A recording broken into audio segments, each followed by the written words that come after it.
Hey guys, ఇవాళ Rajasthan versus Gujarat మధ్య జరిగిన ఊచకోత గురించి మాట్లాడుకుందాం. మొత్తానికి రాజస్థాన్ ఎడారిలో మొలకలు వచ్చాయి. మ్యాచ్ గురించి మాట్లాడడానికి ఎప్పటిలాగే మనతో పాటు full time doctor, part time cricket analyst doctor Uday ఉన్నారు. Welcome to the first shot. Hi Uday. Hi మావా. అసలు ఏందా మ్యాచ్? జీటీ వాళ్ళకి గెలవాలన్న తాపత్రయం అసలు లేకుండా ఉన్నట్టు కనిపించింది. పాపం నెహ్రా కళ్ళల్లో బాధ.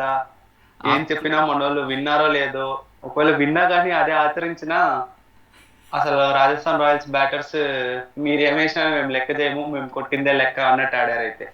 అసలు అసలు ఏం క్రేజీ కదా. నెహ్రాక్ పాపం ఇంకా ఫుట్బాల్ మేనేజర్ నుంచి ఇంకేం రబ్బీ ఆడేద్దాం అనుకుని ఉంటాడు వచ్చి వాళ్ళ ప్లేయర్స్తో. అసలు ఉమ్, 14-year-old Vaibhav Suryavanshi um, super star of the match. ఎలా ఎలా ఉమ్. ఉండింది పర్ఫార్మెన్స్ అసలు? ఆ అసలు అతన్ని మనం ఆ ఈ ఐపీఎల్ లో నుంచి ముందు కూడా ఐపీఎల్ లాస్ట్ ఫైనల్ డ్రాఫ్ట్ లోకి పిక్ అయినప్పుడు చాలా బజ్ ఉండే మ్మ్. చుట్టూ. అవును. ఎట్లా పర్ఫామ్ చేస్తాడు ఏంటి అని, అండర్ 19 ఏషియా కప్ లో చుక్కలు చూపించాడు. అసలు కొడితే మ్మ్. అసలు రూఫ్ మీదే పడుతుండే బాల్ అయితే అప్పుడు. అవును. మ్మ్. మరి అంత బజ్ ఉన్నప్పుడు ఆ కిడ్ కి 1.1 crores పెట్టి తీసుకోవడం. అండ్ మనం స్టార్టింగ్ లోనే చూసాం ఫస్ట్ మ్యాచ్ లో అతను డెబ్యూ మ్యాచ్ నుండి 34 runs క్విక్ ఫైర్ 34 కొట్టాడు.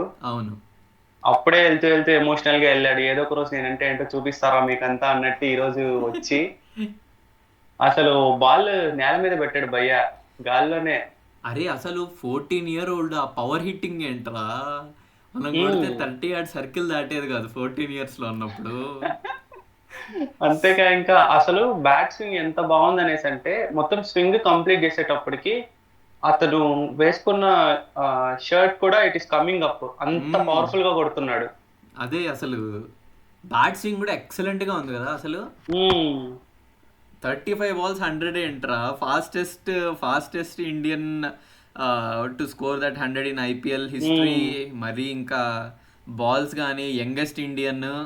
థర్టీ హ్మ్. ఫైవ్ బాల్స్ నాకు 37 balls ఫస్ట్ సీజన్లో కొట్టిన యూసఫ్ పఠాన్దే హ్మ్. అబ్బా ఏం యూసఫ్ కొట్టాడు పఠాన్. అనుకున్నా. ఇప్పుడు థర్టీ హ్మ్. ఫైవ్ బాల్స్కి వైభవ్ కొట్టడం అసలు అన్బిలీవబుల్. 7 4s 11 హ్మ్. 6 సరే. ఫోర్స్ కంటే సిక్స్లు కొట్టడం మనం చూస్తున్నాం కానీ బట్ ఇంత ఈ 14 yearsకి ఆ పవర్ ఎక్కడి నుంచి వచ్చిందిరా నాయన అబ్బా అసలు. ఏమో మోస్ట్లీ అప్పుడు ధోని మీద రూమర్స్ వచ్చినట్టు 5 లీటర్ల పాలు తాగుతాడేమో ఈ పిల్లోడు కూడా బీహార్ లో. ఏ మొన్నే చెప్పాడు కదరా మా ధోని. అదే అంటున్నా రూమర్ అని. అసలు అన్బిలీవబుల్ కదా. 17 balls 50 ఏంది అసలు. క్వాలిటీ అటాక్ రా. Gujarat they for best bowling attack నన్ను అడిగితే బెస్ట్ ఈ సీజన్ బౌలింగ్ లో అటాక్. గుజరాత్. అవును, ఈ హ్మ్. సీజన్లో వాళ్ళని అసలు లెక్క చేయకుండా ఎవడరా మీరు అన్నట్టు కొడుతున్నాడు. హ్మ్. Next yeah. గుజరాత్ బ్యాటింగ్ గురించి. అరే వాళ్ళు హ్మ్. 209 కొట్టినా కూడా అది అసలు 16 ఓవర్స్లో కొట్టేయడం ఏంటి అసలు? ఆ, ఇది యాక్చువల్లీ సూర్యవంశి ఉంటే 10 ఓవర్లకు కూడా వచ్చేది కాదేమో వాడున్న ఊపులో ఈ రోజు. అవును. 209 చాలా మంచి score, third highest score Rajasthan Savoy Man Singh స్టేడియంలో. అవును. ఆ అంతకు ముందు ఎస్ఆర్హెచ్ నిండే హైయెస్ట్ స్కోర్ రాజస్థాన్ ఆల్మోస్ట్ చేసేసేస్తున్నారు అది 2023లో. కానీ అవును. 4 runs షార్ట్ అయ్యారు రాజస్థాన్ వాళ్ళు ఆ రోజు. అవును. వీళ్ళు ఈ రోజు థర్డ్ హైయెస్ట్ స్కోర్ కొట్టినా కానీ అంటే జీటీ నుంచి యాజ్ యూజువల్ ఎక్స్పెక్టెడ్ బ్యాటింగ్ పర్ఫార్మెన్సే. స్టార్టింగ్ లో సుదర్శన్ గిల్ కొంచెం టైం తీసుకొని మళ్ళీ యాక్సెలరేట్ చేయడము. అవును. తర్వాత ఎవరో ఒకరు ఫాలో అయిన తర్వాత బట్లర్ వచ్చి ఇంకా ఫినిషింగ్ టచ్ ఇవ్వడము. సరే ఇంకా వికెట్ పడిపోయిన తర్వాత షారుక్ వచ్చి వాళ్ళ జాబ్ చేయడము. They have the hmm. Template, ఆ బ్లూ ప్రింట్ ని వాళ్ళు అలాగే ఫాలో అయిపోతున్నారు అంతే. ఇంకేం చేయట్లేదు, ఎక్కువ చేయట్లేదు, తక్కువ చేయట్లేదు. అవును. సుదర్శన్ ఫెయిల్ అయితే గిల్ కొడతాడు, గిల్ ఫెయిల్ అయితే సుదర్శన్ కొడతారు. ఇద్దరు ఫెయిల్ అయినా పాస్ అయినా ఖచ్చితంగా బట్లర్ అయితే కొడతాడు. ఇవాళ కూడా 25 balls 50 ఆల్మోస్ట్ టూ అదే. హండ్రెడ్ స్ట్రైక్ రేట్తో కొట్టాడు. ఎక్స్ టీమ్ కదా, కొంచెం పాత కోపం జ్ఞాపకాలు గుర్తొచ్చింటాయి కోపం జైపూర్ లో. వచ్చింది మళ్ళీ. వాళ్ళు చూడు, వన్స్ ఏ రాయల్ నవ్ ఏ టైటాన్ అంట. ఆ మీకుందిరా మీకుంది అనుకొని ఉంటాడు చూసా చూసినప్పుడు. చూసా దీంట్లో. అసలు అందుకే రాయల్ గా కొట్టారా అని అంటాడు వీడు. 209 అనేది it's not a small score. అందులో సవాయ్ మాన్సింగ్ ఉమ్, స్టేడియం ఏం చిన్నది కాదు. బెంగళూరు చిన్నస్వామి లాగో వాంకడే లాగో స్మాల్ బౌండరీస్ ఏం ఉమ్, కాదు, బిగ్ బౌండరీస్. బట్ ఉమ్, వాటిల్లో 209 డిఫెండ్ చేసుకోలేకపోవడం అంటే ఇంకో వన్ అండ్ ఓన్లీ రీజన్ మన బుడ్డబాబు అని అనుకోవచ్చు. అసలు ఈవెంట్ బెర్సెక్ అసలు ఫస్ట్ బాల్ నుంచి. అయితే అది ఎడ్జ్ తీసుకున్నా గానీ సిక్స్లకి వెళ్ళిపోతున్నాయి వెనక థర్డ్ మ్యాన్ లో. అవును. అంత పవర్ ఉంది, అంత హార్డ్ గా వెళ్తున్నాడు బ్యాట్ మీద. అవును. యాక్చువల్లీ చెప్పాలంటే ప్రాబ్లం వచ్చింది బట్లర్ డ్రాప్ దగ్గర. జైస్వాల్ ఫస్ట్ లోనే అవుట్ అయిపోయింటే మ్హూ. కొంచెం అవును. ఇదేమో. అసలు వాళ్ళు పాపం అసలు పీచ్ ఆఫ్ డెలివరీతో స్టార్ట్ చేశాడు ఇషాంత్ శర్మ. అవును. వింటేజ్ పట్టాడు. వింటేజ్ ఇషాంత్ రా. ఆ డెక్కన్ చార్జర్స్ లో అప్పుడు ఒక కొచ్చి టస్కర్స్ తో ఒక మ్యాచ్ లో వేసాడుగా 5 ఆ వికెట్లు డేల్ స్టెయిన్. అట్లే బాగా స్టార్ట్ చేశాడు యాక్చువల్లీ. ఆ అవును. క్యాచ్ చాలా డిస్టెన్స్ కవర్ చేశాడు బట్లర్, ఆల్మోస్ట్ 20 meters రన్ చేశాడు. పక్కనే ఉన్న తెవాతియా ఉన్నాడు. అవును. ఇంకా స్లిప్ లో నుంచి సాయి కిషోర్ వెళ్ళినా కొంచెం ఈజీగా ఉండేది. అందరినీ వద్దని పోయి బట్లర్ దాన్ని నేల్పాల్ చేశాడు. మ్మ్. సరే ఇంకా సర్లే అక్కడి నుంచి పాపం. స్టార్ట్ అయింది. వీళ్ళు కూడా ఓపెనర్స్ అనుకున్నట్టున్నారా, వీళ్ళు 50 రన్లు కూడా కొట్టలేరు, మొత్తం మనమే కొట్టి వెళ్ళిపోవాలి, మనం ఎంత ఇంకా స్టార్ట్లు ఇచ్చినా వీళ్ళు వేస్ట్ అని అనుకున్నట్టున్నాడు. అదే లాస్ట్ 3 మ్యాచ్ల ప్రభావం అట్లాంటిది. చేసి చేసి చేసి చేసి ఇంకా విసిగిపోయి లాస్ట్ కి మేమే కొడతాం నాయన, మొత్తం మీరు లాస్ట్ లో చూరికే టిక్కు టిక్కు అని ఆడుకోండి అన్నట్టు చెప్పిపోయినట్టుంది. అదే. బట్ జైస్వాల్ కూడా ఎక్సలెంట్ ఇన్నింగ్స్. అంటే ఇంత హ్మ్, వైభవ్ సూర్యవంశి అవును.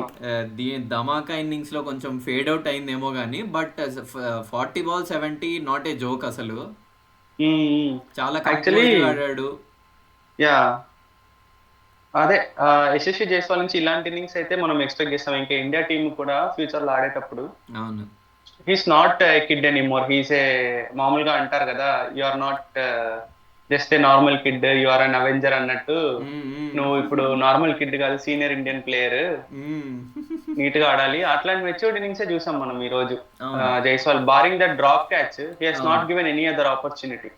అవును. మొత్తానికి 15.5కి లాస్ట్ లో పరాగ్ బాబు వచ్చి ఒక 6 కొట్టాడు మొత్తానికి. అదే నిన్ను అడుగుదాం అనుకున్నా, పరాగ్ ఇలా రాణించడం వెనుక నీ ఫీలింగ్ ఏంటి? దాంట్లో మళ్ళీ ఫీలింగ్ ఒకటి, ఆడింది ఒక మ్యాచ్ పాపం. మ్మ్. సీజన్ తప్ప ఎప్పుడు పరాగ్ పెద్ద పర్ఫార్మెన్స్ ఎప్పుడు లేదు కానీ, but that's okay. Maybe captaincy ప్రెషరా ఏంటో తెలియదు కానీ ఈ సీజన్ అయితే తేలిపోయాడు పరాగ్ చాలా వరకు. హైప్ ఎక్కువ ఇచ్చేస్తున్నారు పరాగ్ కి. Hmm. He's a good player, he'll perform. మామూలుగా రంజీస్ లో లేకపోతే స్మాట్ లో కానీ అవును. విజయ్ హజారాలో కానీ పర్ఫార్మ్ చేస్తాడు. కానీ when it comes to IPL I don't know what happens to him. అదే. మొత్తానికి ఇవాళ అన్ని క్లిక్ అయ్యే రాజస్థాన్కి ఫైనల్గా. ఇంకా మన యంగ్ 14-year-old వైభవ్ సూర్యవంశి ఇంకా చరిత్ర పుటల్లో నిలిచిపోతాడు ఐపీఎల్ హిస్టరీలో, రికార్డ్ ఇంకంతే. బుక్స్ లో చోటు. అసలు వాట్ ఏ వే కాదురా, టు అనౌన్స్ హిమ్సెల్ఫ్ కదా. పాపం జీటీ బౌలర్స్ జీటీ బౌలర్స్ గురించి మాట్లాడుకోలే పాపం మనం. జీటీ బౌలర్స్ పాపం ఏం చేస్తారు. ఇంకా అసలు పాపం వాళ్ళకు కూడా ఆ, వీడు ఏం చేయాలో తెలియట్లే పాపం. కరీం జన్నత్ ఏమైపోతాడు పాపం. కరీం జన్నత్ ఇంకంతే, డెబ్యూతోనే దొబ్బేస్తాడేమో పాపం. అసలు GT bowlers where did it go wrong actually. Actually వాళ్ళకి బాగానే ఆప్షన్స్ అన్ని ఉన్నాయి. రషీద్ ఖాన్ ని స్టాండింగ్ కెప్టెన్ చేయడంలో ఏం చేసుకున్నారో నాకైతే అర్థం కాలేదు. That was not a master stroke, that was something which was very crazy. And తెలీదు, ఐ మైట్ థింక్ వాళ్ళు కొంచెం ఇది తీసుకుని ఉన్నారేమో, లైట్ తీసుకున్నారేమో. 210 కదా, అవును. గిల్లు మళ్ళీ ఫీల్డింగ్ లో ఏమైనా దెబ్బలు తగిలినాయి అనేసి అంటే కష్టము, అవును. బ్యాటింగ్ కి కావాలి. మేబీ సంథింగ్ బ్యాటింగ్ అప్పుడు ఏమైనా అలసిపోయినాడో లేకపోతే ఏమైందో తెలియదు మరి. మేబీ లాంగ్ ఇన్నింగ్స్ అని యా కొంచెం రెస్ట్ 50 ఇచ్చుండొచ్చు. balls కదా. యా ఇంకా నెహ్రా. రషీద్ ఖాన్ స్టాండింగ్ కెప్టెన్ చేశాడు. అవును. నెహ్రా అంటే అవుట్ అక్కడ ఆఫ్ ద అసలు బాక్స్ ఏం అంతేరా. ఫాస్ట్ గానే జరగలేదు. నెహ్రా అంటే అవుట్ ఆఫ్ ద బాక్స్ అంతే, యా ఏం జరుగుతుందో అవుట్ ఆఫ్ ద తెలీదు. బాక్స్ కరెక్టే. ఈ రోజు కాకపోతే అవుట్ ఆఫ్ ద బాక్స్ కన్నా అవుట్ ఆఫ్ ద గ్రౌండ్ ఎక్కువ ఉండింది కదా బాల్. యా అదే అసలు. నువ్వు క్వాలిఫైడ్ అయిపోయిన తర్వాత ఇట్లా ఎక్స్పెరిమెంట్లు చేసుకోవడంలో తప్పులేదు. మ్మ్. అంటే ఇంకా క్వాలిఫికేషన్ లో లేరు, 7 matches కదా ఇది. అంటే ఆల్మోస్ట్ క్వాలిఫైడ్ సో కదా అని పాపం వాళ్ళు ఇంకా అనుకున్నారు. చూడాలి. మొత్తానికి అస్సాం ట్రైన్ మధ్యలో అయిపోయింది మరి. 9 లో 6-3 కదా ఇంకా. అవును. చైన్ లాగా ఆపారు మన వాళ్ళు. సో సవాయ్ మాన్సింగ్ లో ఉదయ్ నీకు అంతే. క్వశ్చన్ రా. సవాయ్ మాన్సింగ్ లో సవాయ్ అంటే ఏంటో తెలుసా? రాజు పేరు కదా సవాయ్ మాన్సింగ్ లో. Savoy Man Singh king name Savoy, ఆయన పేరు మాన్సింగ్. సవాయ్ అంటే ఏంటో తెలుసా? ఇవాళ నుంచి సవాయ్ సవాయ్ వైభవ్ సూర్యవంశి అంటారేమో. మ్మ్. సవాయ్ అంటే 1 1/4 అన్నట్టు. మ్హూ. So 1 = 1 1/4 okay. అన్నట్టు. సో మాన్ సింగ్ చాలా బాగా ఆ, యుద్ధాలు చేస్తున్నాడని ఔరంగజేబ్ ఇస్తాడనమాట. సో ఈ అబ్బాయి బుడ్డోడు కూడా 1 ఓకే. కాదు 1 1/4 అని సవాయ్ మాన్ సింగ్లో. So um. ఇవి సవాయ్ వైభవ్ నెక్స్ట్ నుంచి. So that's it already guys. రాశారులే ఈరోజు ఇట్స్ హిస్ ప్లే గ్రౌండ్ అనేసి. అంతేగా ఇంకా. Um. So that's it guys.